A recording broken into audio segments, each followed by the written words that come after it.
If your child is reaching the preschool age and you are excited to get them admitted in one of the best schools, then I want you to stop for a moment, because what I am going to share today may be a little uncomfortable for you, but it's very, very important for your child. When a child is born, it's very, very small, tiny. They sleep all the time and they wake up to get fed again, get changed, and they go back to sleep. And slowly we begin to see their development. They start with small movements, creeping, crawling, walking, then eventually go on to talking. But if we observe them closely, the development is not just physical. Even as babies, they exhibit a lot of emotion and social responses. They smile at familiar faces. They hold the finger of the persons they prefer. They cry when the mother is not around. They show discomfort when they are in pain or even when they are wet. They go to people only with whom they feel very safe. So emotional and social development begins at a very early age. Then they gradually grow and they start eating solid food. They want to imitate adults and they get into doing small tasks.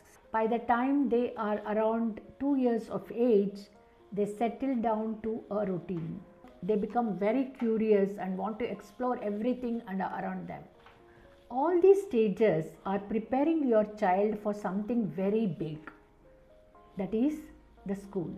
Because for the first time, your child is going to leave the comfort of their home, the comfort of being with familiar people, parents, caregivers, and they are going to step into an environment which is totally new to them. There are new people, new environment, and new expectations. So it becomes very important that your child is prepared for this major transition. Prepared not just physically, but emotionally comfortable and socially ready. And this is something we can all create if we prepare them well at home. Among all the things we will be doing for our children, the most important things which stands out are the 3 basic skills. That is eating independently, basic dressing, and toilet readiness.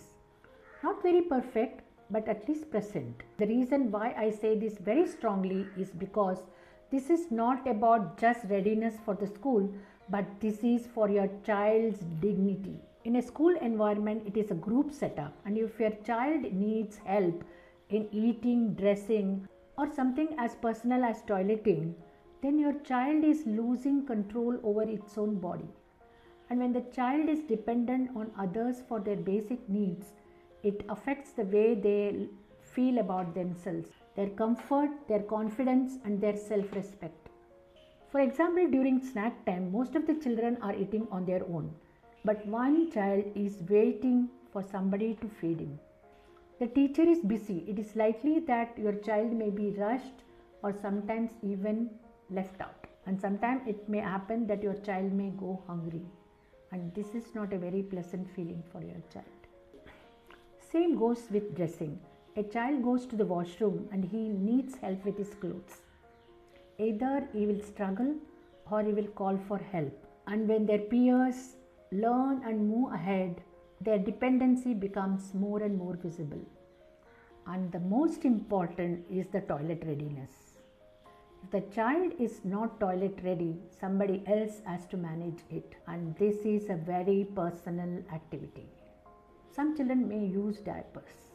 If a child is in a diaper all the time, it is very, very uncomfortable for them. There is constant discomfort. The child cannot focus, cannot participate in any activities, cannot interact with the peers, and cannot respond to the teachers.